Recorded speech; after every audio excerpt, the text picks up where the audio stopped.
부모, 교사, 우리 헌신예배에 참여하신 성례교회 우리 부모님들, 그리고 교사분들, 또 우리 성도님들에게 하나님의 은혜와 평화가 가득하시기를 축복합니다. 115년의 유구한 역사가 있는 이 성례교회에서 하나님의 말씀을 선포할 수 있다는 것 참 감격스러웠습니다. 그리고 이 풍기로 오면서 하나님께서 오늘 어떻게 이 말씀으로, 하나님의 말씀으로 우리 부모, 교사들에게 또 새로운 도전을 주실까 더 기대하고 소망하는 마음으로 왔습니다. 오늘 하나님께 헌신하는 믿음의 사람들이 하나님의 말씀 들으시고 새로운 힘과 용기와 평강이 있기를 간절히 소망하고 축복합니다. 구약 성경에는 이제 히브리어로 기록되어져 있죠. 히브리어 중에 가르치다라는 단어가 있는데 야라라는 단어입니다.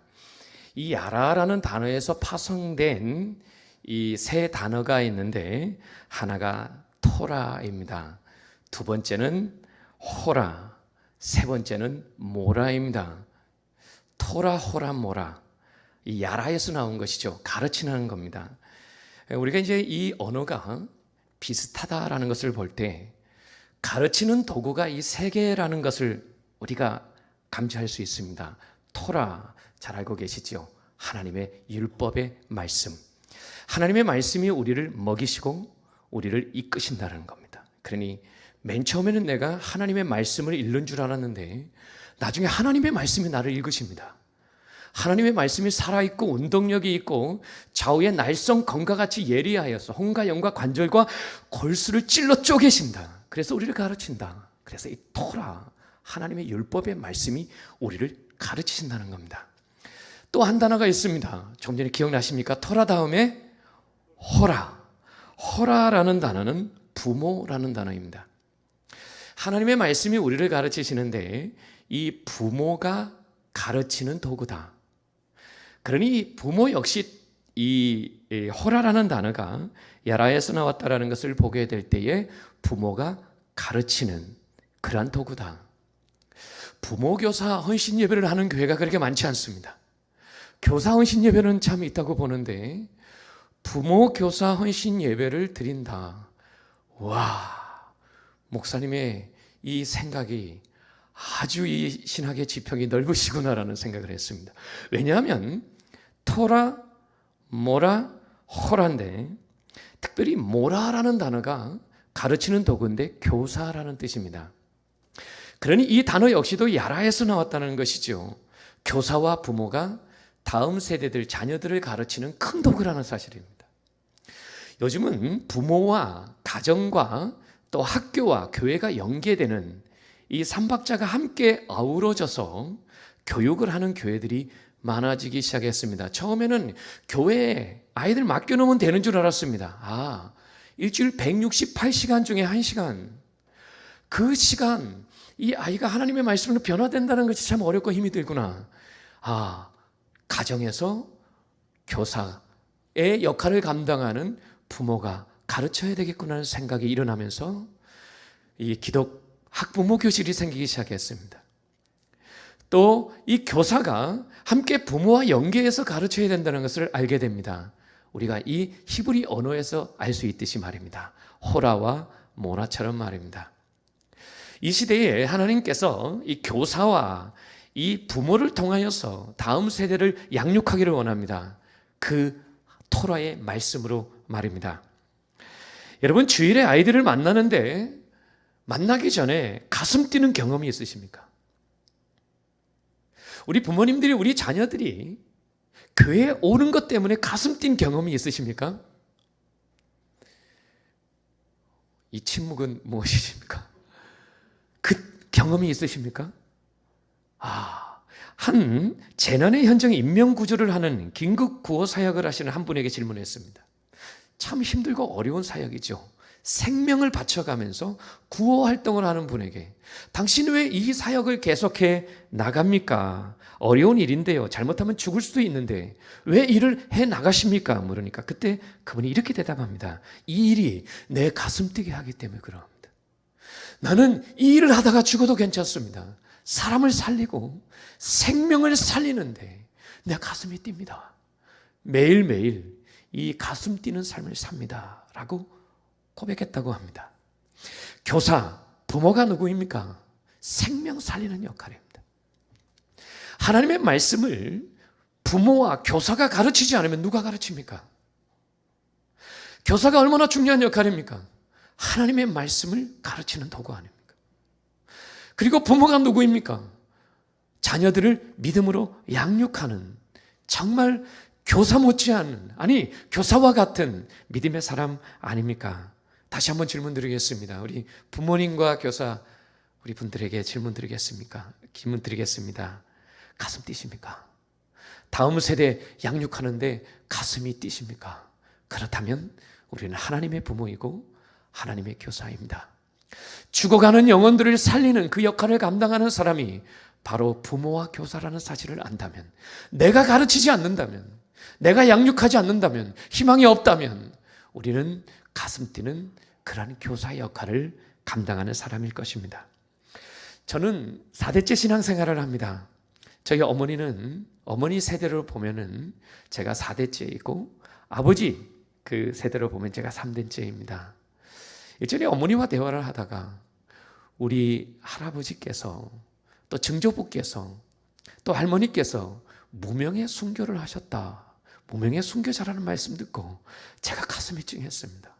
아, 내가 지금 이 신앙생활을 하기 위해서 우리 믿음의 부모님 또한 우리 조부모님 이분들이 살아계시고 증조부모님이 살아계셔서 내가 지금 신앙생활을 하게 되었고 또 하나님의 말씀을 전하는 목사로 서게 된다는 것이 얼마나 감사한지요.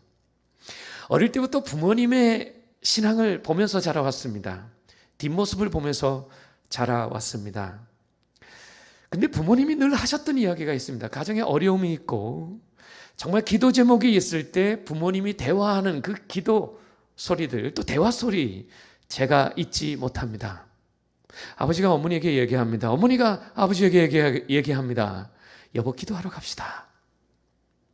이 어려운 가운데에서도 부모님의 기도하자로 가자고 하는 그 소리를 들으면서 자라왔습니다. 그래서 어린 마음에 이 생각이 있습니다. 아버지 어머니가 어려운지 힘든지 잘 모르던 제였지만 여보, 기도하러 갑시다. 그리고 작전 기도를 시작하시고 끝날 즈음에 제 마음에 드는 생각이 있지요. 또 무엇인가 하나님께서 주시겠네. 그래서 부모님의 기도가 끝났다고 하면 저는 부모님에게 질문합니다. 아버지 어머니, 또 하나님이 뭐 주셨어요? 어릴 때 부모님의 그 신앙이 저에게 지금도 전승이 되어서 제가 자녀들에게 늘 이러한 말을 하게 됩니다. 하나님께 잘 보여라. 하나님께 잘 보이고 믿음으로 복된 예배자가 되어라. 그러면 하나님께서 너 인생 책임져 주실 것이다.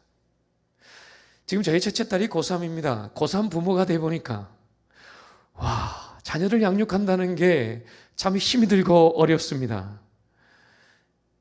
이렇게 학령기에 있는 자녀들 양육한다는 것이 참 힘들고 어렵다는 것을 알게 됩니다. 그럼에도 불구하고 제가 자녀에게 하는 이야기가 있습니다. 하나님께 잘 보여라.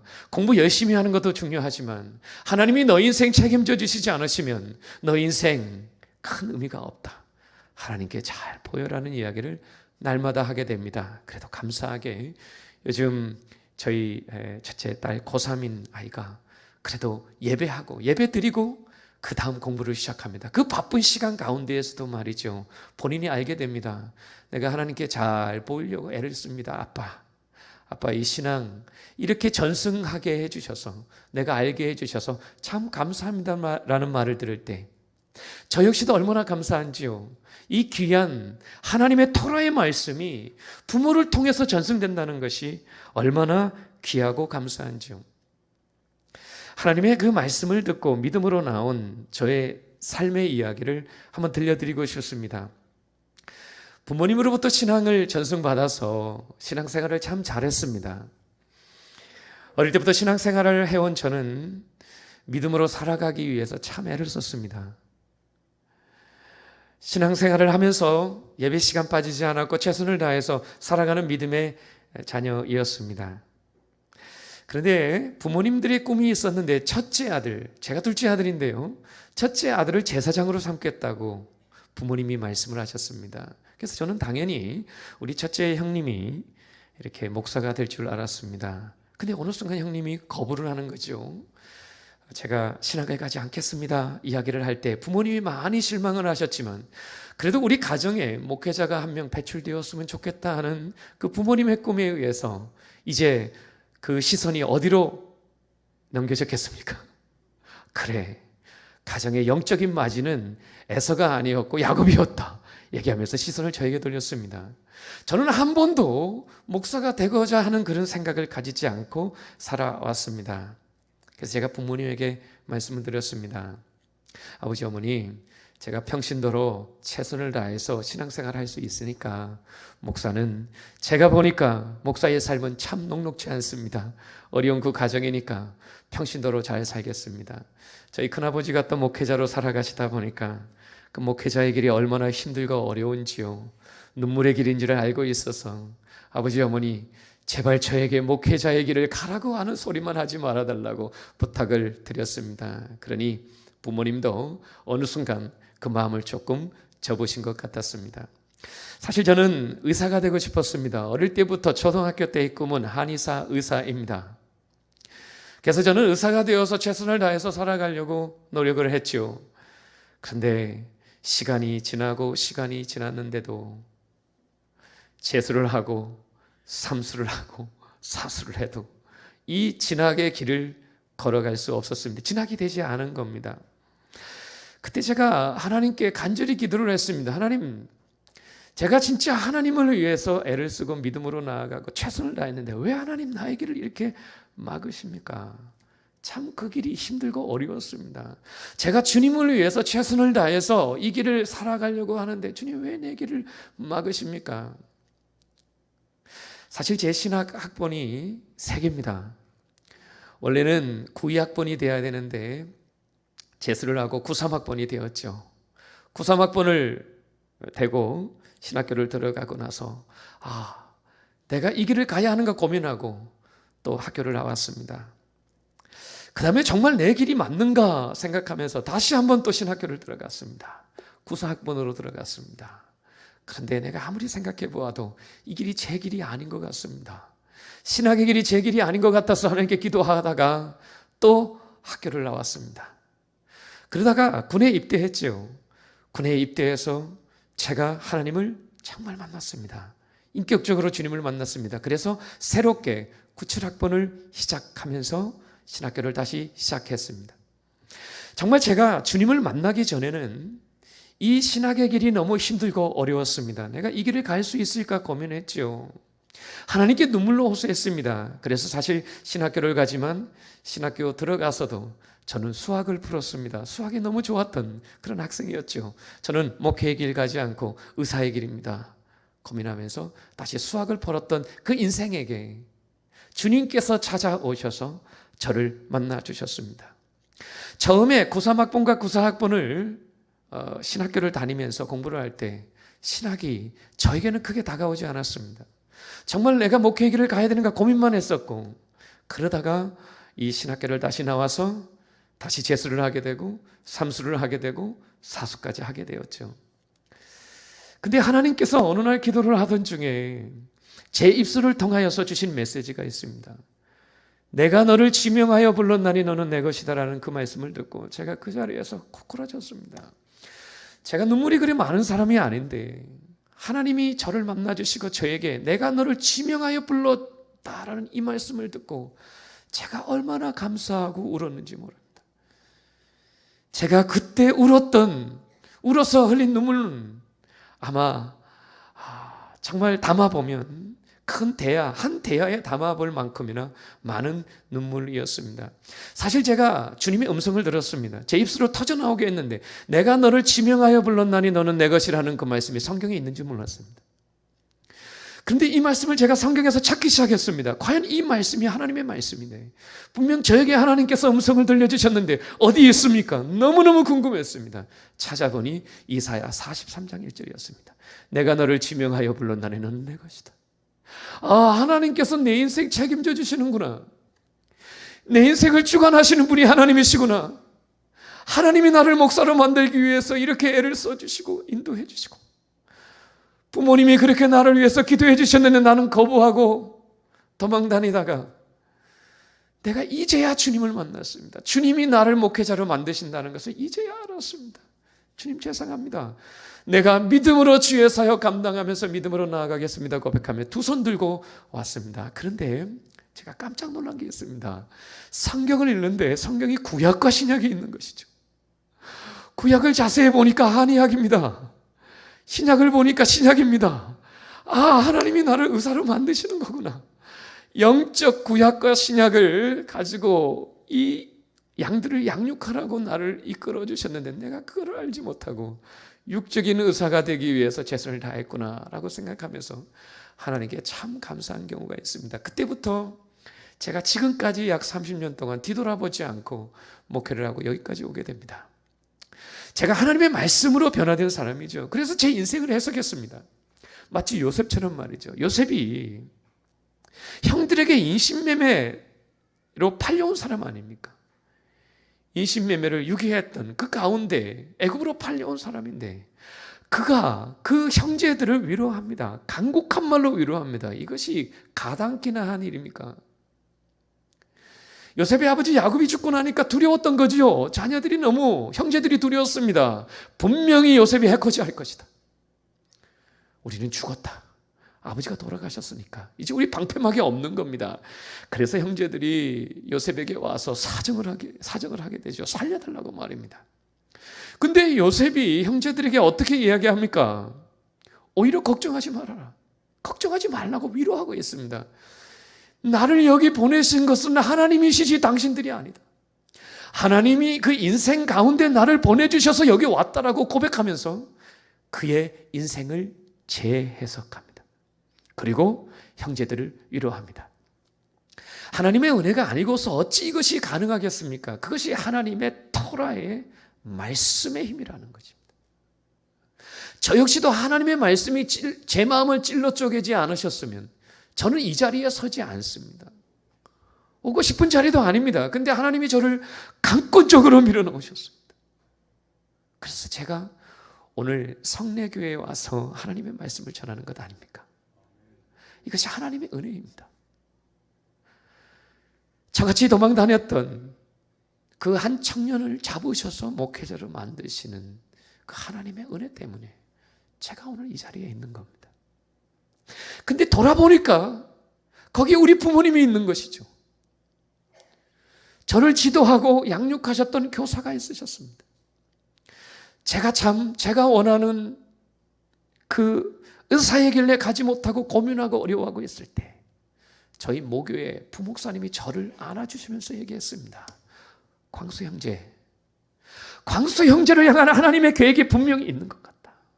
그러면서 저에게 말씀을 던져주셨습니다. 광수 형제는 목회자의 길을 가야 될 것 같아. 내가 보니까 그 길 가면 참 좋을 것 같다. 그러한 하나의 사랑의 메시지가 저에게 전달되어서 신학교를 가게 되었고 그 가운데 기도하게 되었고 지금까지 목회의 길을 걸어가게 되었다라는 말씀입니다. 제가 신학교를 갈 때 저희 부장 선생님이 제가 전도사가 된 이후로부터 말을 놓지 않으십니다. 제가 어릴 때부터 예배 시간 제대로 참석하지 않고 친구들과 오락실에 가서 걸렸다가 이 부장 선생님에게 걸렸다가 다시 교회에 올 때가 있었는데 저의 이 비리를 다 알고 계시는 이 부장님이 제가 아동부 전도사로 모교회를 섬기니까 말을 놓지 않습니다. 전도사님 하십니다. 이 부장님 왜 그러세요? 왜 갑자기 말을 높이십니까? 아닙니다. 목회자시니까 제가 잘 섬겨야죠. 제가 그때 펑펑 울었습니다. 부장님 때문에 제가 여기 있는 거죠. 제가 신학의 길을 가기 전에 얼마나 저를 위해서 울어주시고 애써주시고 함께해 주셨습니까? 참 고맙습니다. 이처럼 부모님이 계셔서 제가 있는 거죠. 호라 모라 교사와 부모가 있어야 바로 다음 세대가 있다라는 것을 우리가 꼭 알아야 됩니다. 제가 주님 만나고 뜨거웠습니다.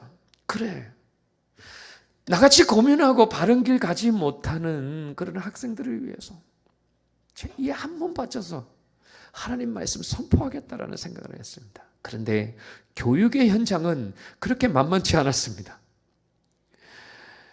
제가 고등부 교육 전도사로 이렇게 부임을 하게 되어서 어느 교회에 부임을 하게 되어서 그것에서 말씀을 전하는데, 저는 이제 교육 전도사가 전도사님이 오면 이 고등학생들이 저를 환영해 줄 줄 알았습니다. 부푼 꿈을 안고 이제 학생들을 만나러 갔습니다. 제가 설교단에 들면 저를 뚜렷하게 볼 줄 알았습니다. 그래서 귀를 열고 쫑긋이 열고 제가 전하는 하나님의 말씀을 들을 줄 알았습니다. 제가 단위에 올라가니까 정말 90%의 아이들이 고개를 숙입니다. 그리고 대부분 핸드폰을 보고 있습니다. 이 아이들을 어떻게 양육할 수 있을까? 아마 그때 이후로 약 25년이 지났으니 지금 우리 교사들 제가 참 자랑스럽습니다. 이 시대의 아이들을 양육하는 우리 교사들 힘내십시오. 여러분은 교사라는 이름만 가져도 참 대단하신 분들입니다. 제가 설교를 하기 위해서 단위에 섰는데 아무도 저를 쳐다보지 않는 것 같습니다. 설교를 할 때도 모두가 고개를 숙이고 있습니다. 제가 기도가 되기 시작했습니다. 주님, 이 아이들에게 토라 하나님의 말씀을 전해야 되는데 말씀이 들려야 저처럼 변화되고 하나님의 그 말씀을 가지고 나아가는 하나님의 사람들이 나올 것인데 하나님 좀 도와주십시오. 그러다가 하나님이 저에게 지혜를 주셨습니다. 아니, 예배 시간에 전부 핸드폰을 보는 겁니다. 이 아이들을 어떻게 핸드폰을 보지 않게 할까? 핸드폰을 뺏는 것도 한계가 있는 겁니다. 그래서 제가 부장님과 의논을 했습니다. 부장님, 제가 보니까 아이들이 다 핸드폰을 보는데 아이들이 말씀이 들려줘야 되겠습니다. 그러면서 부장님과 지혜를 제가 냈습니다. 부장님, 제가 핸드폰 벨소리를 울릴 수 있도록 제가 들고 설교단에 올라가겠습니다. 예배 시간에 제가 설교할 때 전화를 한번 해 주십시오. 한번 상상해 보시기를 바랍니다. 제가 단위에 섰는데 제가 설교를 하는 가운데 전화벨이 울렸습니다. 자, 이제 작전을 짜고 제가 예배단에, 설교단에 올라갔습니다. 이제 시간이 돼서 제가 부장님께 사인을 주었습니다. 마이크를 잡고 설교를 하는데 역시나 아이들은 모두 고개를 숙이고 있었습니다. 거의 설교를 듣고 싶어 하지 않은 마음을 가지고 있었죠. 그런데 제가 부장님께 사인을 딱 드리니까 전화가 왔습니다. 제 주머니에서 전화 벨소리가 울렸습니다. 그런데 아이들이 갑자기 전도사님 벨소리가 들리니까 고개를 들기 시작합니다. 참 감사했습니다. 제가 전화를 빼서 마이크를 잡고 이야기를 했습니다. 저 죄송한데 제 설교 중이니까 나중에 전화해 주십시오 라고 얘기했습니다. 아니, 설교 중이라니까 왜 지금 얘기하지 말고 나중에 전화해 주십시오 하고 전화를 끊었습니다. 아이들 100%가 저를 쳐다보고 있었습니다. 이때가 기회였습니다. 하나님의 말씀이 들어갈 때였습니다. 그때 제가 아이들에게 얘기했죠. 여러분, 설교자는 설교 시간에 전화 받으면 안 됩니까? 질문하니까 안 된대요. 그럼 여러분들은 왜 하나님께 예배하는 시간에 핸드폰을 만지고 있습니까? 이 귀한 시간에 우리 말씀 들읍시다. 그 이후부터 제가 무선 마이크를 들고 아이들을 찾아가면서 말씀을 전했습니다. 고개를 숙이고 있는 아이들에게 제가 무선 마이크를 가지고 찾아가고 그 앞에서 설교를 하니 아이들이 고개를 들기 시작합니다. 그리고 시간이 지나면서 계속적으로 말씀이 들리기 시작하니 아이들이 변화됩니다. 제자 훈련을 시작했습니다. 하나님 말씀으로 양육했습니다. 예배 시간에 아이들이 집중을 하고 말씀을 듣기 시작합니다. 그리고 정말 선생님들이 뺀질이라고 하는 한 학생이 제자 훈련을 하면서 결단합니다. 전도사님, 나 신학 갈 거예요. 내가 신학 가서 신학에서 목회자가 되고 싶습니다. 제가 전도사님 보니까 나도 목사가 되고 싶어요. 지금 신학을 잘하고 목사가 되어 있습니다. 아무도 아멘을 안 하시네요. 하나님의 그 말씀 듣고 믿음으로 나아가고 제가 하나님의 말씀 경험하니까요. 말씀 들려주니까 삽니다. 한 친구가 저에게 옵니다. 목사님, 전도사님일 때 있죠. 나 살기 싫습니다. 너무 힘들어요. 어렵습니다. 그 친구 제자 양육하면서 하나님 말씀 먹였습니다. 그러니 아이가 눈이 둥그레집니다. 살아납니다. 공부를 하기 시작합니다. 전도사님 나 정말 살고 싶어요. 그래서 주님의 일을 하고 싶습니다. 믿음으로 나아가고 싶습니다. 말씀이 들려지니 이처럼 사람이 살아 움직이더라는 겁니다. 주님께서 말씀하시죠. 오늘 내가 내게 명하는 이 말씀 마음에 새기고 내 자녀에게 부지런히 가르치라. 부지런히 가르치라. 왜냐하면 하나님의 말씀에 능력이 있기 때문에 그러합니다. 얼마 전에 하나님의 말씀으로 정말 큐티하고 묵상하는 한 교회를 방문하게 되었습니다. 저 역시도 하나님의 말씀으로 변화되고 제 인생 재해석했기 때문에 하나님의 말씀이 힘이 있다는 것을 알고 있습니다. 과연 구역에서 많은 분들이 말씀을 나누면서 힘을 얻을 수 있을까? 정말 말씀 묵상을 잘하는 교회, 모델링 교회를 찾아가서 3박 4일 강의 듣고 또 약 한 달 반 정도 월요일마다 가서 묵상, 그러한 세미나를 듣고 왔습니다. 그리고 각 구역들 방문하게 되었고 우리 교회에도 하나님 말씀으로 양육하는 그러한 능력들 그리고 사람이 살아남을 경험하기 위해서 기도하고 준비하고 왔습니다. 한 구역으로 갔는데 그 구역에서 정말 가정이 힘든 정말 가정에서 자녀가 탈선을 하게 되고 또 남편이 바람을 피게 되고 그로 인하여서 가정이 나누어지고 그로 인하여서 너무나 눈덩이처럼 불어나는 그 어려움과 힘듦이 있는 가정 가운데 있는 남편과 부모가 함께 남편이 또 아내가 함께 그 자리에 참여했습니다. 그 자리에 참여해서 하나님의 말씀을 나눕니다. 내가 이 말씀을 나누고 보니 하나님이 나에게 이렇게 인생을 적용하고 살아가라고 하십니다. 내가 그런데 이 말씀으로 살아가고 나니까 내 가정이 회복됩니다. 내가 정말 용서할 수 없는 남편인 줄 알았는데 하나님의 말씀이 내 인생을 해석하니 나도 죄인입니다. 내가 남편을 판단했고 아내를 판단했는데 내가 죄인인 걸 알고 나니까 남편이 용서가 되고 아내가 용서가 됩니다. 하나님의 말씀이 나를 살렸습니다. 그래서 내가 다시 재결합하게 될 것이고 내가 가정 다시 주님 은혜 가운데 꾸려가겠습니다라는 결단하게 됩니다. 이것이 하나님의 말씀의 힘입니다. 공부를 하지 않는 한 학생이 있었습니다. 정말 꿈이 없는 친구였습니다. 근데 그 친구가 제자 훈련을 했죠. 하나님 말씀 날마다 선포했습니다. 고개 들고 있는 아이를 고개 들게 했습니다. 하나님 말씀 들으면 살아나니까 믿음은 들으면서 나니까 내가 경험했으니까 내가 너를 지명하여 불렀나니 너는 내 것이라는 말씀 들었으니까 내가 살아난 경험이 있으니까 말씀 들으면 살아난다라는 것을 알고 말씀을 전하기 시작했습니다.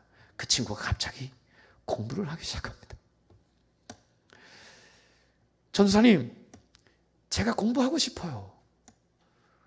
내가 정말 공부해서 꿈이 있는데 캄보디아 선교사 되고 싶습니다.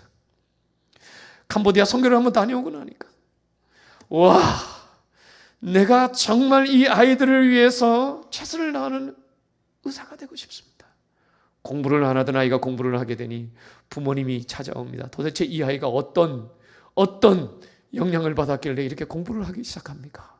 제가 이야기를 드리죠. 하나님 말씀의 힘입니다. 돌아오라 뭐라 하나님의 말씀 들리게 하는 도구들 그리고 하나님 말씀만 들어가면 우리 다음 세대 살아나게 될 줄로 믿습니다.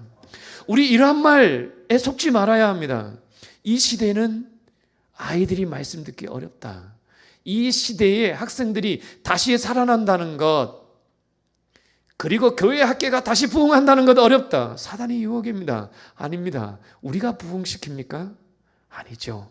하나님의 말씀이 살아 움직입니다. 사도 바울이 친필 그리고 대필이라고 하는 그러한 서신을 13개 정도 썼다고 보고 있죠.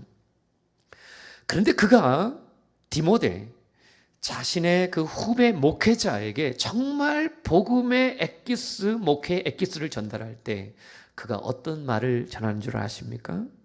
디모데야, 내가 너에게 이 말씀을 전한다 하면서 하나님이 내 곁에 서셔서 나에게 힘을 주셔서 가능했다.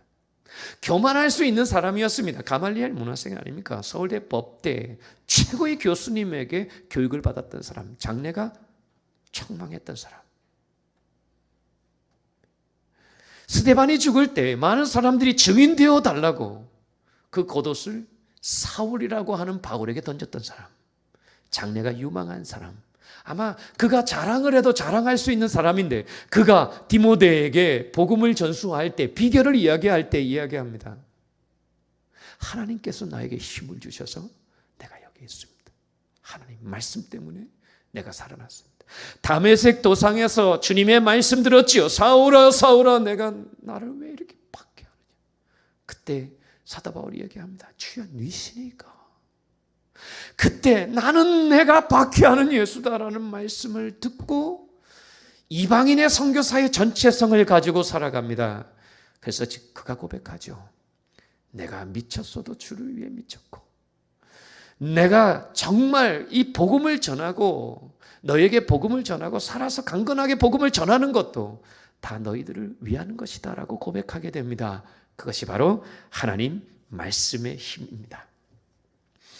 한 스승이 제자들을 불러 모으며 특별한 질문과 해석을 했습니다. 첫 번째, 제자에게 썩은 생선을 건네면서 물었습니다. 무슨 냄새가 나느냐라고 질문을 했죠. 그러니까 이 학생이 정직하게 얘기합니다. 썩은 냄새가 납니다 라고 얘기했습니다. 그때 스승이 이야기하죠. 그것은 내 마음이 썩었기 때문이다 라고 했습니다. 두 번째 제자에게 스승이 묻습니다.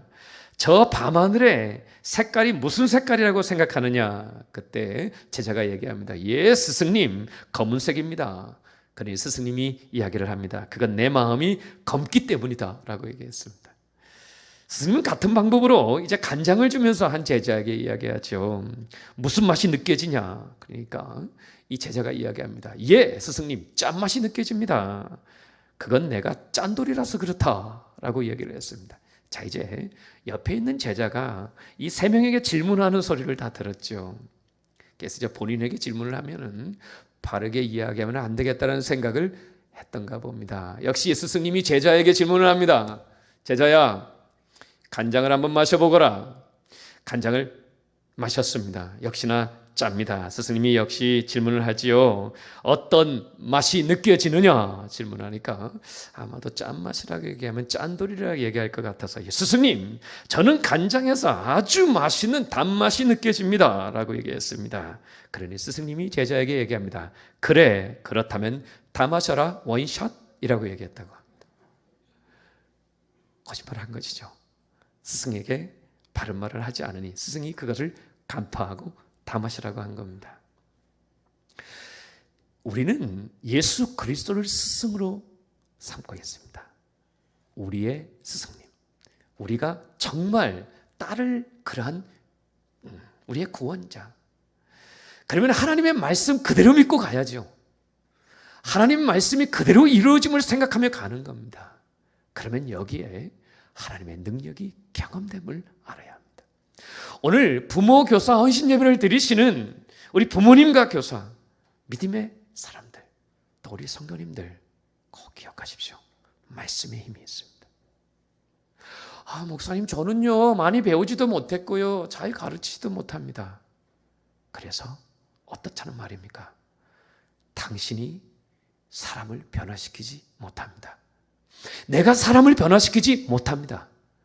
변화시키는 것은 하나님의 말씀입니다. 여러분, 이 광야라는 단어가 히브리어로 미드바르입니다. 그런데 하나님의 말씀이라는 단어가 이 어원과 같습니다. 따, 정관사 더이죠. 바르 말씀입니다. 따바르.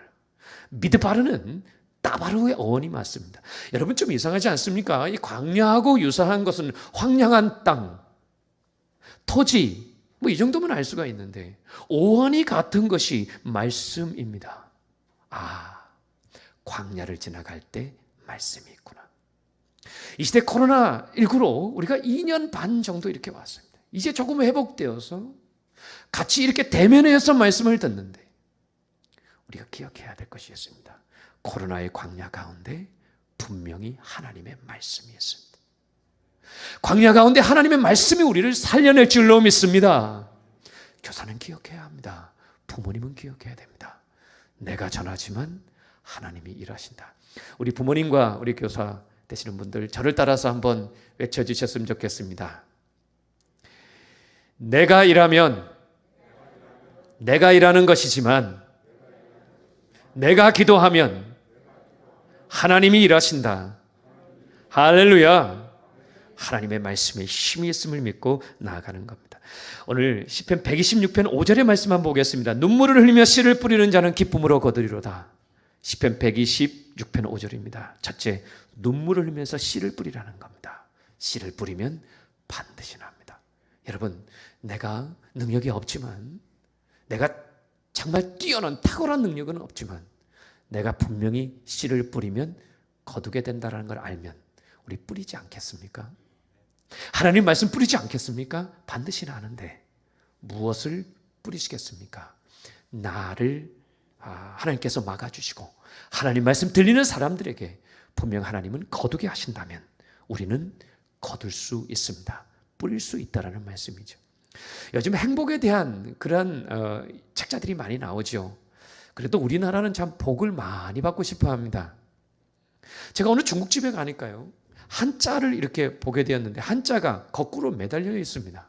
거꾸로 이렇게 뒤집혀져 있습니다. 그래서 제가 한자 복을 이렇게 봤습니다. 아, 이분이 한자를 잘못 알고 있구나. 그래서 제가 질문했습니다. 왜 이 한자 복복자를 뒤집어 놨습니까? 제게 얘기합니다. 복이 쏟아지라고. 복을 그렇게 받고 싶은 거예요. 어떻게든 복복자 해가지고 복 받고 싶어요. 그런데요, 하나님 뭐라고 말씀하시냐면 말씀을 묵상하는 자들은 복 있는 자다. 복 있는 사람은 악인의 길을 따르지 아니하고 오만한 자의 자리에 앉지 아니하고 오직 여호와의 율법 토라 율법을 묵상하여 그 율법을 주야로 밤낮으로 묵상하는 자로다. 할렐루야. 그 사람이 복 있는 사람입니다. 저는요, 우리 교회 교인들에게 이렇게 합니다. 여러분, 복 있는 사람입니다. 여러분, 복덩이입니다. 그러니 처음에는 아멘을 잘 안 하세요. 그래서 하나님의 말씀을 제가 전했죠. 왜 복덩이라고 하신지 아십니까? 아브라함이 고향 본토 친척 아비집을 떠나서 나갈 때 하나님은 어떤 말씀하셨습니까? 너는 복의 근원이 될 것이다. 원어로 번역하면 복덩이입니다. 복의 근원이 복덩이에요. 우리가 가정에 결혼하는 자녀들이 또 이렇게 가정에 들어올 때 이야, 복덩이가 굴러 들어왔다 하지요. 여러분, 예수 믿는 사람은 복덩이입니다. 아멘이십니까? 복덩이입니다. 여러분, 오늘 예배하시는 분들 복덩이입니다. 그런 저는 저희 교회 교인들에게 이렇게 얘기합니다. 여러분 복덩이입니다. 제가 충주에 있는데 충주 효성교회입니다. 충주에서는 이 장로교회는 모교회인데요. 처음으로 세워진 교회인데요. 저는 이렇게 얘기합니다. 효성교회가 있으므로 충주가 복받은 겁니다. 성례교회가 있으므로 풍기 이 영주 지역이 복받은 줄로 믿습니다. 여러분, 복이 굴러 들어왔습니다. 왜? 하나님의 말씀 묵상하니까. 할렐루야. 하나님의 말씀 묵상하는 사람은 복덩이입니다. 그래서 이 지역을 변화시키기 위해서, 세상을 이롭게 하기 위해서 여러분이 필요합니다. 여러분이 대안입니다. 그래서 저는 이렇게 인사할 때가 많습니다. 여러분이 이 시대의 대안입니다. 한번 인사해 보실까요? 여러분이 이 시대의 대안입니다. 대안입니다. 아멘. 이제 마지막 한 말씀을 드리고 말씀을 마치고자 합니다. 갈라디아서 말씀이죠. 오늘 우리가 함께 봉독한 말씀입니다. 사도 바울이 갈라디아 교회에게 편지할 때 이 말씀 꼭 전하고 싶었던 거죠. 여러분, 딴 거 다 있어도 이거 잊지 말라라는 겁니다. 가르침을 받는 자와 가르치는 자가 좋은 것을 함께하라. 지금으로부터 약 2000년 전에도 가르치는 자가 있었고 가르침을 받는 자가 있었다라는 겁니다. 왜냐하면 주님 가르치고 지키게 하라는 그러한 지상명령을 지키고 함께했던 교회가 있었기에, 여러분, 가르치는 자가 부모고 가르치는 자가 교사고 가르침을 받는 자가 다음 세대라는 것을 기억한다면 교회에는 반드시 가르치는 자와 가르침을 받는 자가 있어야 합니다. 거룩한 자존감을 가지십시오. 하나님, 나를 통하여서 하나님의 사역을 이루고자 하시는 그 은혜. 돌아오는 주일에 자녀들에게 이렇게 얘기했으면 좋겠습니다. 너 복덩이야. 하나님의 말씀 듣고 나아가는 사람, 그 사람을 통하여서 세상이 변화된다는 겁니다. 그리고 주님께서 하시는 말씀이 있습니다. 스스로 속지 말라. 하나님은 업신여김을 받지 아니하시니 사람이 무엇으로 심든지 그대로 거두리라. 하나님 말씀 심으면 반드시 납니다. 우리가 하나님 말씀 믿지 못해서 안 심을 뿐이죠. 정말 말씀 심으면 날까요? 제가 아이들에게 말씀 전하고 가르치면 아이들이 변화될까요? 그건 내가 걱정할 문제가 아닙니다. 하나님이 하시니 나는 도구가 되어서 하나님의 말씀을 전하는 거죠. 그러면 하나님께서 열매 맺게 하시고 오늘 갈라디아서 말씀처럼 심은 대로 거두게 하실 줄로 믿습니다. 그리고 하나 기억해야 될 것이 있습니다. 선을 행하되 낙심하지 말지니 포기하지 아니하면 때가 이름에 거두리라. 한때 이 말을 들었습니다. 포기는 배추 살 때만 필요하고 실패는 바느질 할 때만 필요하다. 우리는 포기할 인생이 아닙니다. 낙심할 인생이 아닙니다.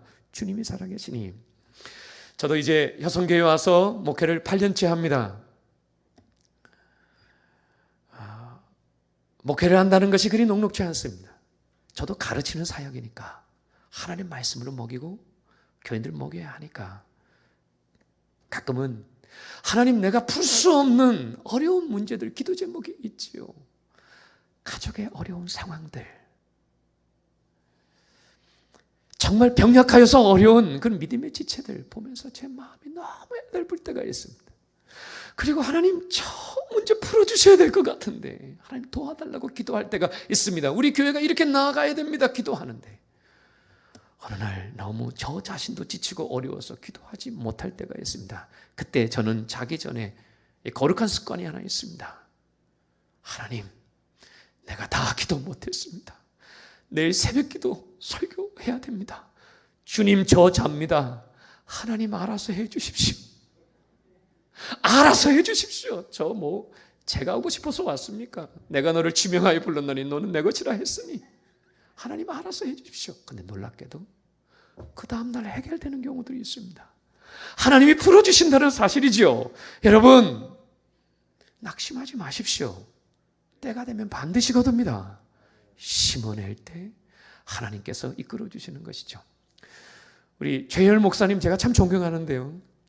여러분 저 개인적으로 이 말씀 드리고 싶습니다.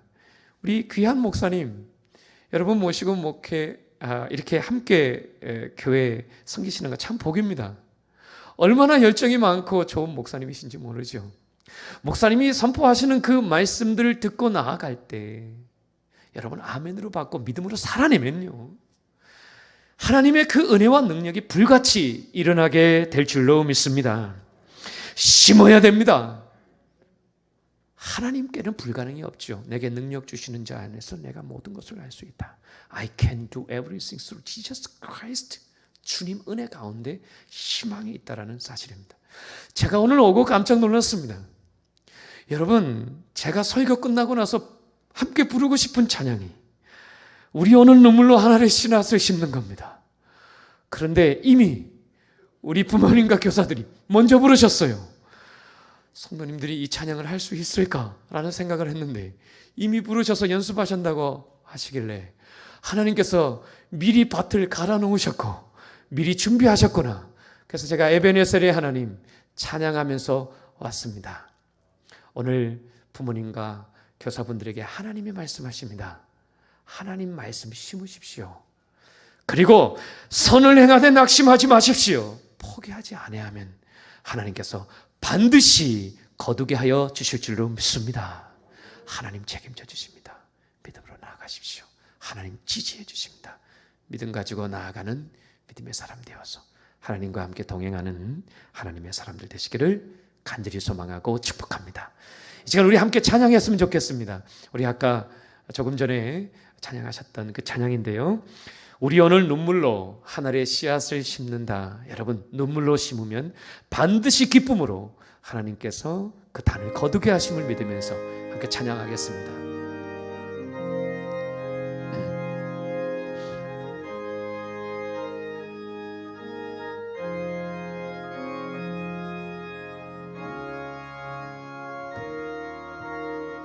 우리 어느 눈물로 하늘의 씨앗을 심습니다. 우리 어느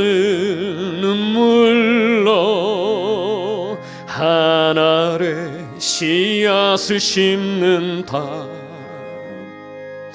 꿈꿀 수 없어 무너진 가슴에 저들의 푸른 꿈 다시 돋아나도록 우리 함께 땀 흘려 소망의 길을 만든다.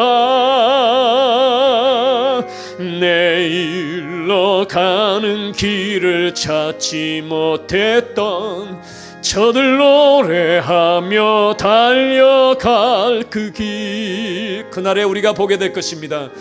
그날에 우린 보리라. 새벽 이슬 같은 저들 일어나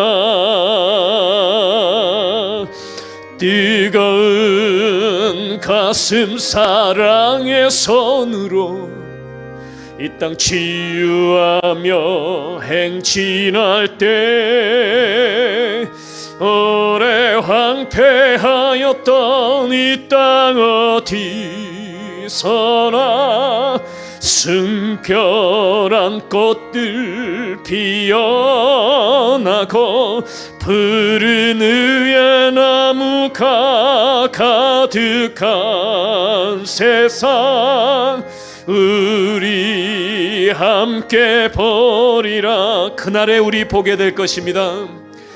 그날에 우린 보리라. 새벽 이슬 같은 저들 일어나 뜨거운 가슴 사랑의 손으로 이 땅 치유하며 행진할 때 오래 황폐하였던 이 땅 어디서나 순결한 꽃들 피어나고 푸른 의의 나무가 가득한 세상 우리 함께 보리라. 이 시간 함께 기도했으면 좋겠습니다. 주님, 우리가 주님 앞에 헌신하며 믿음으로 나아가는데 말씀의 씨앗을 심게 하시고 낙심하고 포기하는 그 가운데에 우리의 마음이 움직였다면 하나님 다시 일어나게 하시고 포기하지 않고 낙심하지 않고 선을 행하며 우리 다음 세대를 가르치는 우리 부모와 교사가 되게 해 주옵소서. 주님, 저를 사용하여 주셔서 씨앗을 심게 하시고 거두는 그날 우리에게 허락해 달라고 우리 주님 간절히 한번 부르시고 통성으로 기도하겠습니다. 주여. 아버지 하나님, 하나님 주시는 귀한 믿음으로 우리가 여기까지 왔습니다. 땀 흘려 일하는 믿음의 부모들 지켜주시고 믿음의 교사들 주님께서 인도하여 주시고 함께해 주옵소서. 주님, 성례교회의 믿음의 사람들 기억하여 주시고 하나님과 함께 믿음으로 나아가는 하나님의 사람들로 세워주시고 주여 인도하여 주시기를 원합니다. 주님, 이 땅에 풍기 땅에 영주 땅에 하나님 믿음의 교사들 세우시고 또 믿음의 부모님들 세우셔서 여기까지 오게 하여 주셨사오니 주님, 이들에게 믿음을 허락하여 주옵소서. 이들이 복의 큰 힘을 알게 하여 주시고 다음 세대들 양육하며 자녀들 양육할 때에 하나님의 기쁨과 은혜가 넘쳐날 수 있도록 성령 하나님 은혜를 도와여 주옵소서. 이 땅 치유하며 나아가는 하나님의 사람들이 되게 하여 주시고 황폐했던 이 땅에 순결한 꽃들이 피어남을 기억하며 하나님 그 믿음으로 주님 섬기며 나아가는 하나님의 사람들이 될 수 있도록 은혜를 도와여 주옵소서. 아버지 하나님, 믿음으로 양육하며 말씀을 전할 때 하나님의 복이 있는 믿음의 사람들을 되게 하여 주시고 하나님의 그 능력을 전하는 하나님의 사람들로 세워주셔서 과연 이 시대에 믿음으로 나아가서 주님의 마음에 흡족한 믿음의 사람들이 되어질 수 있도록 성령 하나님께서 은혜를 도와여 주시옵소서. 아멘. 아버지 하나님, 오늘 성례교회 부모님들 또 교사들이 주님 앞에 헌신합니다. 주님, 이들에게 하나님의 말씀이 들어가게 하시고 하나님의 말씀이 살아 움직이게 해 주옵소서. 하나님의 말씀 전하면서 자녀들이 변화되게 하시고 믿음으로 말씀으로 심어서 눈물로 심어서 기쁨으로 단을 거둘 수 있는 은혜가 있게 하여 주옵소서. 부모님과 교사들 많이 사랑해 주시고 하나님의 은혜로 믿음으로 하나님의 복을 받아 누리는 믿음의 사람들이 되게 해 주옵소서. 말씀 주신 아버지 하나님께 감사와 찬양을 드리며 예수님의 이름으로 기도하옵나이다. 아멘.